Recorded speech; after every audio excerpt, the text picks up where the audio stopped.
ganda. Na may dala. Ang ganda po. Uy, dala mo.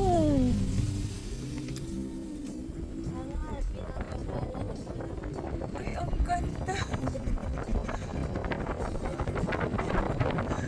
Ngayon ko lang na-appreciate kasi di ba yung